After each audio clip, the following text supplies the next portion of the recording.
सर्वकल्याणकारकं प्रधानं सर्वधर्माणां जैनं जयतु शासनम्। मैं नमो तीर्थनायको नमो ओंकारवाणी को नमो नकुंद प्रभु को जिन्होंने ओंकार धारण की। अहो उपकार जिनवर का कुंद का दिव्य वाणी का जिन कुंद ध्वनि दाता उन कहान स्वामी का।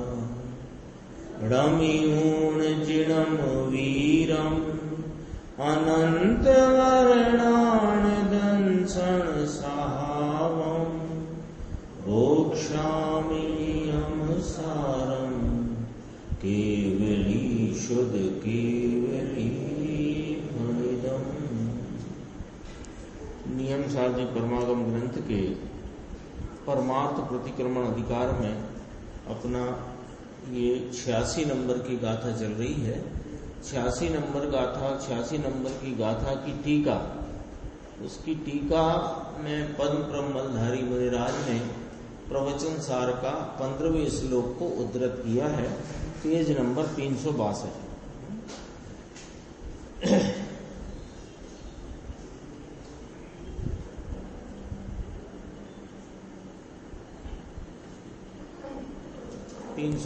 पेज पे ये श्लोक है।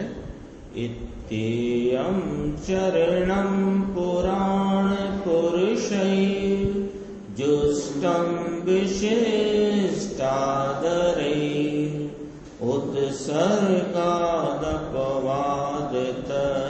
विचरद्वैः पृथग् भूमिका। आक्रम्य क्रमतो निप्रतिम् अतुलां कृत्वायति सर्वतः चित सामान्य विशेष भासनी निज द्रव्ये करोतु स्थितम्। इस प्रकार श्री प्रवचन सार की अमृत चंद्र आचार्य देव कृत तत्व दीपिका नाम की टीका में 15वें श्लोक द्वारा यह जो कहा गया है उसको यहाँ 86 नंबर की गाथा में के टीका में उद्धृत किया है। देखो यहाँ क्या कहना चाहते हैं आचार्य अमृतचंद्र भगवान कि इस प्रमाण से विशिष्ट आदर वाले पुराण पुरुषों से सेवन किया हुआ, यहां तक देखो भी इस प्रमाण से, यानी जो प्रवचन सार में विषय चलता आया उसके अनुसार और यहाँ चलता आया उसके अनुसार। किसके अनुसार? कि अभी जो 86 गाथा में चला उसमें कि समस्त मत मतांतर मार्गाभासों को छोड़कर शंका कांचा विचिकित्सा अन्य दृष्टि प्रशंसा अन्य दृष्टि संस्तव का परित्याग करके और जिनवर प्रभु द्वारा कहे हुए जो 5 महाव्रत समिति गुप्ती आदि जो मूल गुण हैं उनको उनमें स्थिर होते हुए, स्थिर होना या व्यवहार से लेना, स्थिर होते हुए, स्थिर तो उसमें तो स्थिर होने का अर्थ है कि उसमें भी बराबर उनका जैसा स्वरूप है उस रूप वृत्ति है, बस इतना। करते हुए का अर्थ है उसमें वृत्ति है, उसमें स्थिर होते हुए यानी स्वरूप के आलम्बन लेकर उसकी एकाग्रता में जो प्रवर्तन है उसको इस प्रमाण से में लेना। यह आए ना इस प्रमाण से। अब क्या कहा? दोनों आए ना उसमें, दोनों आए कि स्वरूप की एकाग्रता वाला निश्चय मोक्ष मार्ग भी बरत रहा है और जितनी अस्थिरता अभी शेष है, पुरुषार्थ की जितनी अभी कमजोरी है उसके अनुरूप वहां व्रतादि का व्यवहार भी वर्त रहा है। तो वहां अपन ने पढ़ा था कि निश्चय हो वहां व्यवहार होता है, और जिसको ऐसा निश्चय हो उसको ऐसा ही व्यवहार होता है, चाहे जैसा नहीं होता। ये बात आई थी ना। अब ये अपने सामने पूरा दृश्य सामने है। अब देखो यहां कहते हैं उस प्रकार विशिष्ट आदर वाले पुराण पुरुषों से, आदर वाले का अर्थ देखो नीचे दिया है, कालजी के, कालजी माने उसको स्वीकार करके, उसमें सावधानी, उसमें प्रयत्न और उसका बहुमान। किसका? स्वरूप का, अपने निज परमात्म तत्व का आदर जिनको है। अभी अपन सुन रहे थे ना सीढ़ी, ये वो जो राग को करता है वो करता है, और जो राग को छोड़कर राग से भिन्न अपने स्वभाव को जानता है वो ज्ञाता है, करता नहीं। ना करे कर्म सो ही करता रहा, जो जाने सो जाननहारा, वही वाला श्लोक और उसी के जो पद है उसकी चर्चा चल रही थी। तो आदर वाले पुराण पुरुषों, पुराण पुरुष माने अनादि से अनेक पुरुषों, अनंत पुरुषों ने इस प्रकार से अपने स्वरूप के बहुमान, उसकी सावधानी, उसमें ही प्रयत्न रूप वर्तते हुए जो सेवन किया है। क्या सेवन किया है? कि उत्सर्ग और अपवाद। उत्सर्ग यानी मूल धर्म मार्ग, जो स्वरूप की एकाग्रता, लीनता रूप आनंद स्वरूप है, वो उत्सर्ग मार्ग। और जब उत्सर्ग मार्ग यानी स्वरूप की एकाग्रता में कमजोरी वश रह नहीं पाते, तो उसमें उस भूमिका में, यानी अपन गुण स्थान से कहो तो छठवें गुण स्थान में, और ऐसे कहो तो व्रतादि की भूमिका में। तो व्रतादि की भूमिका में यानी अपवाद में, दो बातें हो गई, उत्सर्ग में और अपवाद में। तो उत्सर्ग मार्ग और अपवाद मार्ग, दो नाम अपने सामने आए। ये प्रवचन सार में यद्यपि चर्चा हो गई है। तो उत्सर्ग माने मूल धर्म मार्ग, यानी स्वरूप की एकाग्रता का मार्ग, और उस एकाग्रता रूप वृत्ति में वृत्ति की परिणति जब च्युत हो जाए कमजोरी से, तो मुनिराज विकल्प रूप वृत्ति में आते हैं। तो वो विकल्प रूप वृत्ति का भी मर्यादा है, वो मर्यादा को अपवाद मारता है। वो कैसा है कि वो निवृत्ति के योग्य है, वो उससे भी निवृत्ति प्राप्त कर लेना चाहिए, कर लेने योग्य है। ये बात इसी कलश में आचार्य अमृतचंद्र भगवान कहते हैं। देखो, उत्सर्ग और अपवाद द्वारा घनी माने बहुत, अनेकों पृथक पृथक भूमिकाओं में व्यापता, व्यापता समझ गए, पसरा हुआ। तो बहुत अलग अलग भूमिकाएं, अलग अलग कैसे? स्वरूप की एकाग्रता का परिणमन, फिर वहां से च्युत हुए तो व्रतादि के जो भाव है उस रूप शुभ भाव की वृत्ति, फिर वहां से भी फिर उससे निवृत्त हुए, फिर शुद्ध उपयोग रूप वृत्ति, फिर वहां से च्युत हुए, फिर राग रूप वृत्ति, फिर वहां से निवृत्त हुए, फिर शुद्ध उपयोग रूप वृत्ति। तो अनेक प्रकार की भूमिकाएं वहां पर उपस्थित होती। उन्हें संग्रह से तो अपन एक छठवा सातवां छठवा सातवां छठवा सातवां संग्रह से कहेंगे, लेकिन उसमें अनेक प्रकार की भूमिकाएं आती, अनेक प्रकार की। हर बार च्युत होते हैं तो अलग प्रकार की भूमिका आती है छठवें गुण स्थान। तो वो घनी पृथक पृथक, अनेकों पृथक पृथक अलग अलग भूमिकाओं में व्यापता हुआ जो चारित्र, इन दोनों को चारित्र कहा। कैसे कहा चारित्र? दोनों को क्यों चारित्र कहा? उत्सर्ग को भी, अपवाद को भी, निश्चय मोक्ष मार्ग को भी और व्यवहार मोक्ष मार्ग को भी, दोनों को चारित्र कहा। तो कहा इसलिए कि चारित्रवंत है ना, चारित्र में प्रवर्तन हो रहा है ना, तो चारित्र में प्रवर्तन हो रहा है, इसलिए वो छठा गुण स्थान भी उपचार से चारित्र का भाव ही कहने में आता। सरल सा उदाहरण है, यहां से अपन ट्रेन में दिल्ली जाते हो तो रास्ते में ट्रेन रुकती है कि नहीं रुकती, और आप ट्रेन में से उतर भी आते हो कि नहीं उतर आते, तो उतरे हुए हो ट्रेन से तब भी यात्रा में ही हो, यात्री ही हो कि कुछ और हो गए, यात्रा तो कर नहीं रहे, ट्रेन में भी नहीं हो, नीचे उतर आए हो प्लेटफॉर्म पे, तो भी क्या कहलाते हो, वहां अनाउंसमेंट होता है जो भी यात्री हैं जिस ट्रेन से यात्रा कर रहे हैं वे वापस डिब्बे में बैठ जाए, तो यात्री कह के होता है कि नीचे घूम रहे लोगों से निवेदन है, हमसे कहा जो यात्री नीचे आ गए वे वापस चले जाए। समझ गए ना, इसलिए चारित्र का, चारित्र है नहीं, ये ध्यान रखना चाहिए। अब देखो क्या कहते हैं, पृथक पृथक भूमिकाओं में पसरा हुआ व्याप्ता हुआ जो चरण नाम चारित्र, उसको यति ने प्राप्त किया। यति कौन कहलाए, यति कौन कहलाए, जो स्वरूप में प्रयत्नवंत है वे यति है।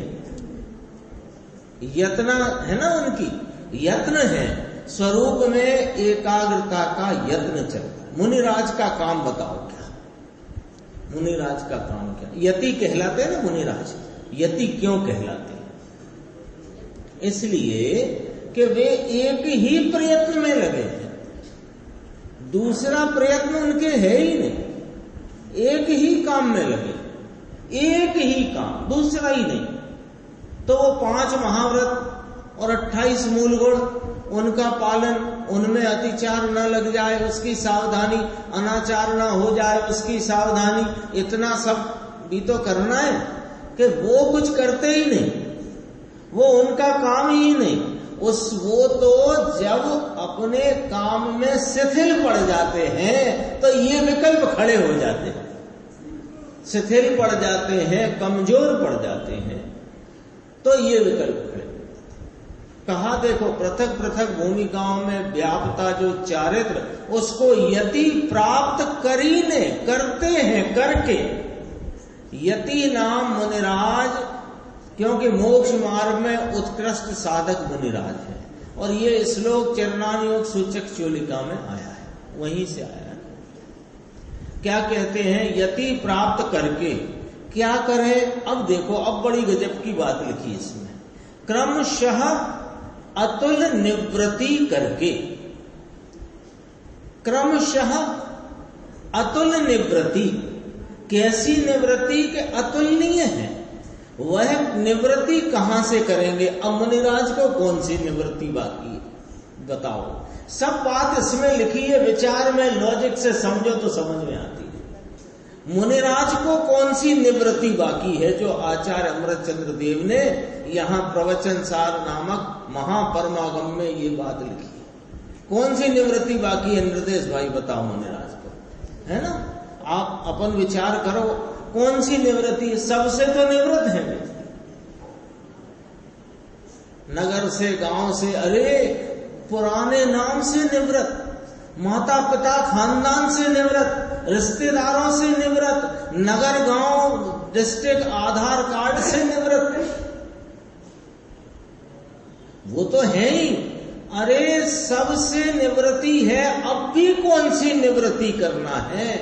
अरे अब ये जो व्रतादि के विकल्प हैं, इनसे भी क्रमशः निवृत्ति करना। और क्या है उन्हें निवृत्त होने को बता दो। 2 ही गुण स्थान है, 6वां गुण स्थान है और 7वां गुण स्थान है मुनिराज के, 2 ही तो वर्ते। सामान्यतया मुनिराज के संदर्भ में 2 गुण स्थान लेना है ना। 6वें से नीचे गए तो मुनि नहीं, और 7वें से ऊपर गए श्रेणी में तो कितने से मुनि है थोड़े समय के लिए मुनि, कितना समय, उसमें भी समझ लो यदि क्षपक श्रेणी है तो केवल ज्ञान होने वाला है, और यदि वो कौन सी श्रेणी है दूसरी ना उपसम श्रेणी, उपसम श्रेणी है तो भी वो नीचे आ जाए। तो मुनि में क्या लेना? छठवां सातवां। छठवें गुण स्थान की व्यवस्था आगम में क्या कही गई है? 5 महाव्रत, 5 समिति, 3 गुप्ती, 5 इंद्रिय निरोध, 6 आवश्यक, से 7 गुण, 28 मूल। ये अब यही बचा है उनके पास, यदि कुछ बचा है तो एक शुद्ध स्वरूप की एकाग्रता रूपी उत्सर्ग मार्ग, मूल धर्म मार्ग, शांति रूपी वीतरागमय आनंद स्वरूप मार्ग। इसके अलावा यदि कुछ बचा है निवृत्त होने को तो क्या बचा है? ये व्रतादि के विकल्प, ये व्रतादि के विकल्प से भी शब्द देखो आचार्य परमात्मा का क्रम तो ऊपर देखो, आक्रम्य क्रम तो निवृत्तिम अतुलाम कृत्वा यति सर्वता। क्रमशः निवृत्त होते हुए, कैसे कि वो स्वरूप की एकाग्रता बढ़ती जाती है और वहां से निवृत्त होते जाते हैं। ये क्रमशः निवृत्त होने का क्या अर्थ हुआ कि वो जब स्थिरता इतनी हो जाती है कि वह सातवें गुण स्थान में पहुंच करके वहां से श्रेणी मार लेते हैं, फिर लौट के नहीं आते तो निवृत्त हो गए। तो निवृत्ति प्राप्त करके, निवृत्ति करके फिर क्या कहते हैं कि मुनिराज से ही कहते हैं अमृत चंद्राचार्य के, देखो भैया चैतन्य सामान्य और चैतन्य विशेष रूप जिसका प्रकाश है, यह आत्मा अपना निज परमात्म तत्व ज्ञायक भगवान, ये चैतन्य सामान्य माने दर्शन स्वरूप और चैतन्य विशेष माने ज्ञान स्वरूप जिसका प्रकाश है, ऐसे इस चैतन्य भगवान आत्मा यानी अपने निज द्रव्य में, फिर क्या लिखा है? सर्वतः स्थिति करो। सर्वथा माने सर्व प्रकार से उसमें ही स्थित हो जाओ, ये कहा। गुरुदेव का व्याख्यान देखते हैं संक्षेप में, अपन इसकी चर्चा गुरुदेव ने ली है, पेज नंबर 363 से देखना, 9-10वीं लाइन से। सेवेलू जो बोल्ड में लिखा है ना, पुराण पुरुषों वाली बात तो हो गई। तो पुराण पुरुषों ने सावधानपने आदर किया, इन्होंने सेवन किया गया, इनके द्वारा सेवन किया गया उत्सर्ग और अपवाद द्वारा। गुरुदेव कहते हैं ये मार्ग सूक्ष्म बहुत है प्रभु, समझने का और निर्णय करने का मार्ग है।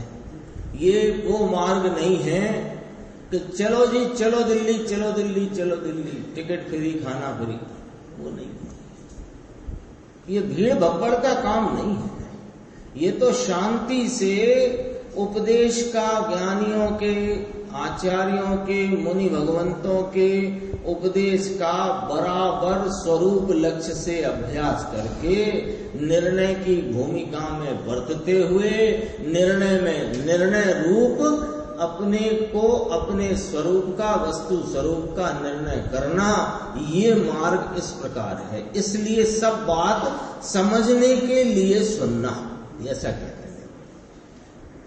मुख्य मार्ग तो उत्सर्ग यानी ज्ञानानंद सहजानंद प्रभु आत्मा, इसमें रमना, एकाग्रता, यह उत्सर्ग नाम मोक्ष का मूल मार्ग, ये धर्म मार्ग है। इसका भान हुए होने पर भी, अपने निज ज्ञायक परमात्मा का भान हुए होने पर भी, उसमें एकाग्रता रूपी स्थिरता का भी बहुत भाव प्राप्त हुए होने पर भी उसके सेवन में एकाग्र रह सकते नहीं, तो अपवादिक मार्ग, फिर क्या मार्ग में तो है, पर अब जिस भाव में है वो अपवाद स्वरूप है, वो उत्सर्ग रूप नहीं है। तो अपवादिक मार्ग यानी कि देव गुरु शास्त्र की भक्ति पूजा व्रत तप का भाव यह अपवाद मार्ग है, यह मूल धर्म मार्ग नहीं है। लेकिन भान हुए होने पर भी अंदर स्वरूप में जब रह सकते नहीं, तब ऐसा अपवाद मार्ग होता है। साफ सुथरी बात है, इसमें कहीं कोई उलझन है नहीं, बहुत स्पष्ट है। स्वरूप चिदानंद आत्मा अतीन्द्रिय आनंद का कंद आत्मा है। यह पुरुषोत्तम पुरुष, पुरुषोत्तम पुरुष आत्मा को कहते हैं। तो उत्तम पुरुष है ये आत्मा ही जगत में उत्तम है। पुरुषोत्तम पुरुष एकला ज्ञान और शांति और वीतराग की मूर्ति प्रभु आत्मा है। इसकी दृष्टि करके अंदर में रमना, ये तो उत्सर्ग मार्ग मोक्ष का वास्तविक मार्ग है। अब इसमें भान होकर के रह नहीं सकते। भान हुआ होए कि मैं शुद्ध चैतन्य हूं, ये तो पहली बात है। मोक्ष मार्ग का मुहूर्त ही यहां से होता है, जब अपने गायक परमात्मा को निर्णय में लेकर उस निर्णय के अनुसरण में उपयोग, जब उसको विषय बना करके उपयोग में वह वेदन रूप अनुभव रूप आता है, वहां श्रद्धा उसे आत्मा स्वरूप अंगीकार करती है। यहां से तो मोक्ष मार्ग का मुहूर्त होता है। इसके बाद विशेष विशेष स्थिरता प्राप्त होती है। उस विशेष स्थिरता की भूमिका में जब इतनी प्रचुर स्व संवेदन रूप स्थिरता तीन कषाय की अभाव रूप हो, तब ये मुनि मार्ग होता है। और उसके संबंध में यहाँ उत्सर्ग और अपवाद की चर्चा चल रही है। देखो,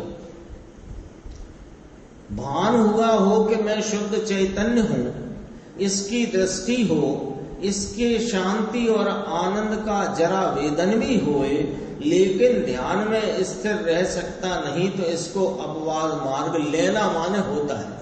लेना माने होता है। अपवाद यानी व्यवहार मार्ग। व्यवहार मार्ग किसे कहा? देव गुरु शास्त्र की भक्ति व्रत तप का परिणाम इसको होता है।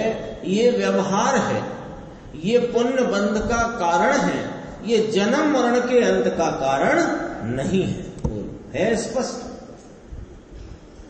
ये अपवाद मार्ग जो मुनिराज को है, मुनिराज को भी वो बंध का कारण है।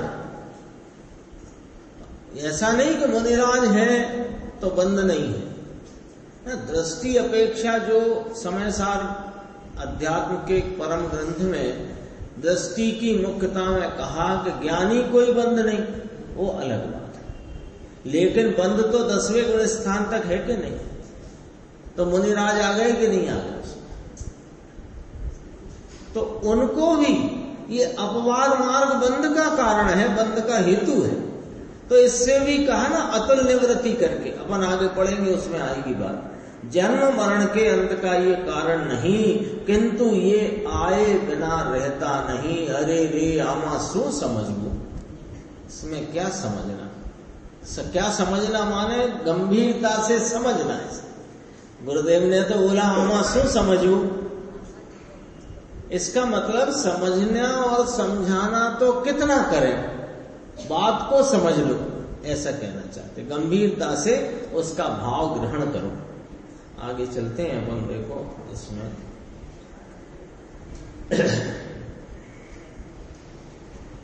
368 पेज पे लिखना, बीच में एक पैराग्राफ। उत्सर्ग और अपवाद द्वारा बहुत पृथक पृथक भूमिका।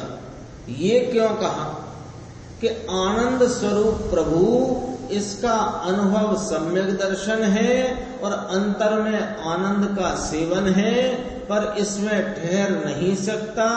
तब उसको अपवाद मार्ग, ऐसा शुभ भाव, व्रत तप भक्ति पूजा दान का भाव आता है। ये पृथक पृथक भूमिका। और स्वरूप में ठहरे तब ये भाव नहीं होता, और ठहर सकता नहीं तब ये भाव होता है। ऐसी पृथक पृथक दशाएं आती है। ऐसा मार्ग अभी समझाए से कहीं समझ में आया। इसी के नीचे देखना, उसको यति प्राप्त करके, यानी फिर समझाते हैं, अंतर के आनंद स्वरूप को प्राप्त करके इसमें रह नहीं सके तो आनंद की दृष्टि तो है, और शुभराग में आते हैं, फिर वहां से खिसक कर अंदर में आते हैं, फिर वहां नहीं ठहर सकते तो राग में आते। ऐसी घनी बहुत पृथक पृथक भूमिका में व्याप्ता जो चरण नाम चारित्र, उसको यति प्राप्त करके, यति समझ गए ना, यत्न में प्रयत्नशील हैं, यत्न में लगे हैं स्वरूप की एकाग्रता में ही, जिनका एक यत्न उसमें ही है, बस और कोई काम नहीं। तो कहते हैं उसको प्राप्त करके क्रमशः, क्रम करके, क्या कि अतुल निवृत्ति करके, क्रम करके अतुल निवृत्ति, अत्यंत विकल्प से रहित निर्विकल्प में ठहर जाना, तब उसको मोक्ष होता है। ऐसा मार्ग है, सुनना कठिन पड़े। संप्रदाय में तो ये बात चलती नहीं। 45 वर्ष देखा है, 45 यहाँ हुए, 45 उसमें थे, अभी 90 हो गए। ये ऐसे करो, हमारा हीरा जी महाराज गुरु, जो पहले गुरु थे ना, 45 वर्ष तक जब वहां रहे, और 45 वर्ष भी क्या गुरु रहे, वो तो थोड़े दिन तक रही बात, पर गुरु भी चले गए थे और इनके हृदय से भी सब चला गया था, है ना, दोनों चीज हो गई। दया करो, व्रत करो, तप करो, ये किया करे बेचारा। वो कहते हैं ना, गुरुदेव कहते हैं, क्या वो नाम है, हाँ नहीं, वो उनके लिए कहते थे हीरा जी महाराज, भद्रिक पुरुष, भद्रिक सज्जन, भद्रिक, लेकिन दृष्टि मिथ्या। ये बात सुनने मिली नहीं, दृष्टि मिथ्या। यहां कहते हैं कि इस प्रमाण से अतीन्द्रिय आनंद के सागर के सेवन में रहकर अंतर में ध्यान में ठहर सकते नहीं तो शुभ राग में आते हैं, फिर वहां से खिसक कर स्थिरता में आते हैं, फिर वहां स्थिर नहीं रह सकते तो राग में आते हैं। ऐसे पृथक पृथक दशाओं का सेवन करते हैं। है देखो ऐसा चारित्र, क्रमशः अतुल निवृत्ति करके। अब समझना यहाँ, अतुल निवृत्ति छेवटे अंदर एकलो आत्मा आनंद नो सागर, विकल्प नो अवकाश ज्या नथी, यहां आ जाना रह जाना। अब हिंदी में पढ़ते अतः छेवटे माने अंत में, भाई छठा सातवां छठा सातवां छठा सातवां, उत्सर्ग अब्बाद दुस्सर्ग अब्बाद दुस्सर्ग अब्बाद, ये चलते चलते क्या होएगा, मुनिपना वर्षों चल सकता है, मुक्ति नहीं। हजारों वर्ष चल जाए, करोड़ों वर्ष चल जाए, लेकिन अंत में क्या कि अंत में तो इन व्रतादि परिणाम रूप शुभ राग विकल्प से भी ऐसे छूटना कि फिर वापस उसमें न आकर के स्वरूप में ऐसा रुक जाना कि विकल्प का जहां अवकाश ही नहीं, ऐसी निर्विकल्पता में वर्तन करना, तब मुक्ति होती है। तो वहां ये उपदेश मुनिराज को दिया जा रहा है। यहाँ पर देखो, अतुल निवृत्ति विकल्प का, ऐसी अतुल निवृत्ति करके कहां जाना, निवृत्त होके कहां जाना, ऐसा भाई कहां जाना ये भी तो बताना है ना, वहां से छूटना और कहां रह जाना। अभी चल रहा है, स्वरूप का आलम्बन लेते हैं, स्थिरता होती है, फिर स्थिर रह नहीं सकते, बहुत छोटा है वो समय, हाँ बहुत छोटा है, आधा सेकंड का है, सातवां और छठवां कौन ही गिना, आधे दुगने से कम, ऐसा करके कौन गिनने में आया है। तो वो फिर स्थिर रह नहीं सकते तो आ जाते राग में, तो वो राग की भूमिका में से निवृत्त होकर कहाँ ही रह जाना है, कहाँ ही जम जाना है। तो उसकी बात कहते हैं कि चैतन्य सामान्य माने दर्शन दृष्टा पना भगवान स्वरूप आत्मा है। दृष्टा दर्शन स्वरूप आत्मा और ज्ञान स्वरूप आत्मा विशेष। ऐसे चैतन्य सामान्य ये दर्शन और चैतन्य विशेष रूप ये ज्ञान, ये जिसका प्रकाश है, किसका प्रकाश है कि यह चैतन्य सूर्य प्रभु, इसी में लिखा देखो, ये तो दृष्टा और ज्ञाता, इसका प्रकाश चैतन्य सूर्य प्रभु है। चैतन्य चंद्र में अंदर शीतल आनंद भरा हुआ है। शीतल आनंद कहते हैं तो चंद्रमा की उपमा है, और ज्ञान का प्रकाश कहते हैं तो सूरज की उपमा। उपमा ही है, वस्तु तो वस्तु है। इससे इसको अतुल निवृत्ति करके जिसका प्रकाश है, ऐसे निज द्रव्य में क्या लिखा है, सर्वतः स्थिति करो। निज द्रव्य में, परमात्मा में भी नहीं। जो परमात्मा पांच परमेष्टि, देवगुरु शास्त्र, इनके प्रति की बहुमान रागादि भक्ति के विकल्प में जो आते थे, उससे तो निवृत्त हो जाओ और अपने निज परमात्मा में निज द्रव्य में, तो कहा परमात्मा पर द्रव्य है, देवगुरु सात पांच परमेष्टि आदि। पर द्रव्य में भक्ति आदि होता है, ये राग है, ये कोई धर्म नहीं है। कहो यशपाल जी, ऐसा मार्ग है, जगत को कहां फुर्सत है, निज धंधा क्या है इसकी खबर भी नहीं मिले। पर धंधे में विचक्षण, कुशल, प्रवीण, होशियार, पर धंधे में होशियार। पर धंधा समझ गए, अपनी जो दुकान है वो पर धंधा है, दूसरे की दुकान नहीं। अपनी दुकान, जिसकी चाबी अपने पास, जिसका माल ताल अपने पास, वो सब पर धंधा है। देखो, पर धंधे में ये होशियार हुआ, ये धर्म में मूर्ख है।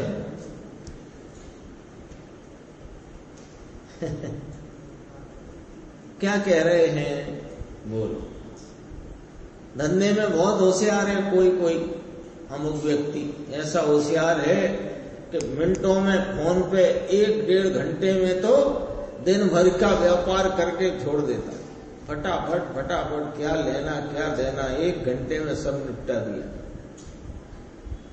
बहुत होशियार है। और वह धर्म में, धर्म माने क्या, धर्म माने मंदिर की सेवा पूजा धर्म नहीं, वो तो उसके सहज ही हो जाएगी। धर्म माने अपने स्वरूप में इस धर्मी की सेवा। ये धर्मी है कि नहीं, ये आत्मा धर्मी है कि नहीं, अनंत धर्मों को धारण करके रखा है। ऐसा ये जो धर्मी, इस धर्मी की सेवा, उसमें ये मूर्ख है। धर्म में होशियार है, वो संसार में मूर्ख है। संसार में इसकी होशियारी काम नहीं आती। ऐसा है प्रभु, ये निज द्रव्य में, निज द्रव्य माने अपना स्वरूप, अतीन्द्रिय आनंद और ज्ञान में सर्वतः माने सर्व प्रकार से माने सर्व विकल्प छोड़ दे करके स्थिति करो। ले अब क्या लिखा है, ये भी पढ़ना तो जरूरी है मुकेश भाई। ये मनुष्य पने में करने का कर्तव्य ये है, क्या करना कि इस निज परमात्म तत्व का निर्णय करके, उसने अभी बोला था, निर्णय के अनुसरण में उसको विषय बनाकर अपनी उपयोग दशा में उसका अनुभव संचेतन करके प्रतीति करना, और प्रतीति उपरांत उसमें स्थिरता करना। ये ही मनुष्य भाव में करने लायक कार्य है, कर्तव्य है। यदि धर्म और मुक्ति करनी हो तो, और आपको भोगों की और संसार की सामग्री अनुकूल चाहिए हो, तो उसका उपाय आपको इन ज्ञानियों से ज्यादा अच्छा मालूम है। विज्ञानी कहते हमें नहीं मालूम, आप लोग ज्यादा अच्छा जानते हो अनुकूल सामग्री कैसे प्राप्त करना, ऐसा कहते हैं। बाकी तो अनंत काल से रखड़ी मरे छे, भटक भटक के पिटाई हो रही है, मर रहा है। एक कलश में कितना भरा है देखो। ये प्रवचन सार का श्लोक है। इसके बाद ये 155 लिखा है, वो 115 है। इसके बाद मुनिराज पद्म ब्रह्मधारी देव अपनी जो उनकी टीका की पद्धति चली आ रही है उसका अनुसरण करते हुए 86 गाथा के बाद एक श्लोक कहते हैं।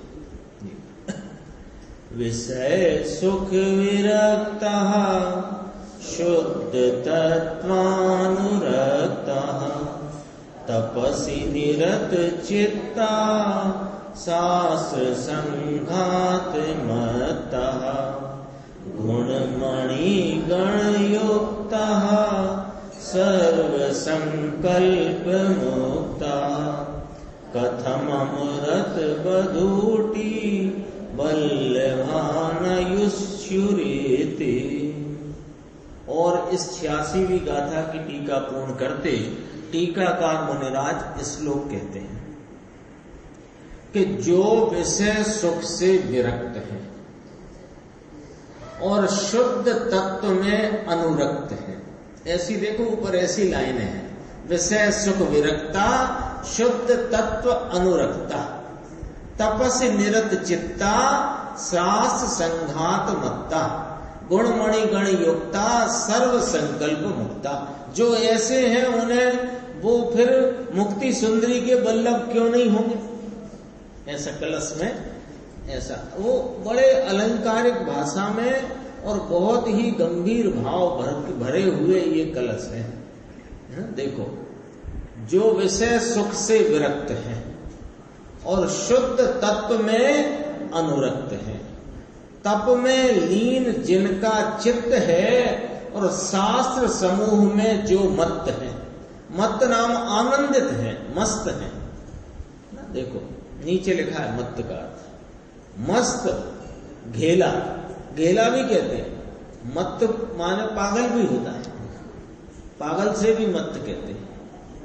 पागल किस हिसाब से कि वो उसी में आनंदित है, मस्त है, लीन है। तो काय में शास्त्रों में कि शास्त्रों में जो शुद्धात्म तत्व की चर्चा है उस शुद्धात्म तत्व के संबंध में और उसमें शास्त्रों का अभ्यास करके स्वरूप लक्ष्य में वे उसमें आनंदित हो रहे हैं। उन्हें जरूरी नहीं है शास्त्र लिखना, पढ़ना, सुनना, सुनाना। वो तो क्या है कि जिसमें अपनी चर्चा चलती है, अपनी चर्चा है, उसमें स्वयं की चर्चा में वे मस्त हैं, ये कहना चाहते हैं। इसके अर्थ को ज्यादा डिटेल में गुरुदेव से सुनेंगे, पढ़ेंगे।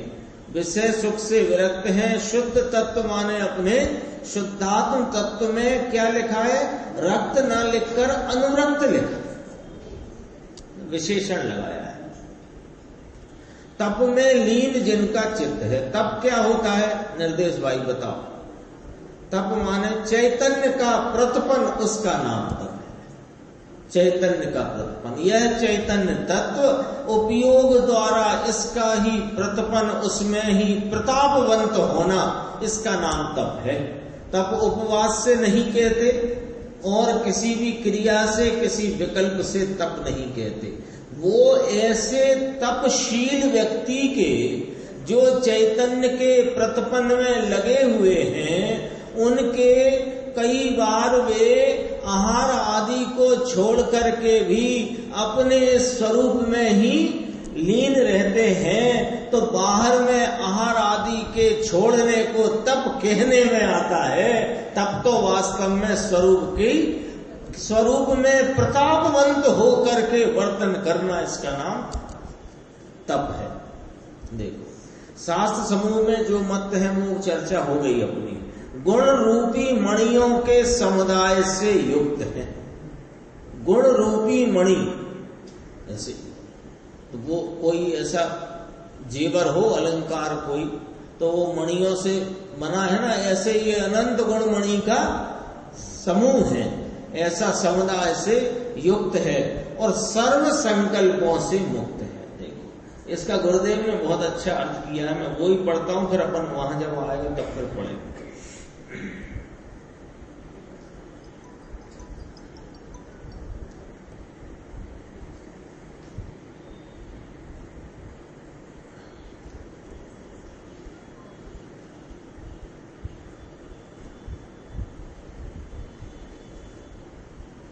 देखो इसमें इस पेज पे लिया 374 पे बीच में,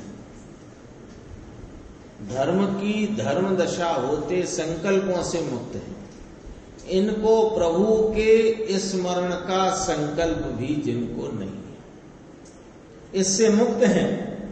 बोलो, इससे मुक्त है। ये एकदम उत्कृष्ट बात कह दी, आखिर सब इसमें समा गया कि प्रभु के जो उनके आदर्श हैं, मुनिराज के आदर्श हैं कि नहीं, केवली परमात्मा अरिहंत सिद्ध भगवान उनके आदर्श हैं, उनके आदर्श हैं, लेकिन उनके स्मरण का संकल्प भी जिनको नहीं, वास्तव में किसी प्रकार का संकल्प नहीं है उनको। मुनिराज संकल्प यदि एक है तो वह शुद्ध उपयोग का है, क्योंकि दीक्षा काय की ली है, शुद्ध उपयोग की, तो शुद्ध उपयोग में संकल्पित है और कमजोरी से ये आ जाते हैं, तो कहते हैं सर्व संकल्पों से मुक्त हैं, तो प्रभु के स्मरण का संकल्प भी जिनको नहीं, इससे मुक्त हैं और आत्मा के स्वरूप में मस्त हो गए हैं। देखो थोड़ा सा और निकलाएंगे,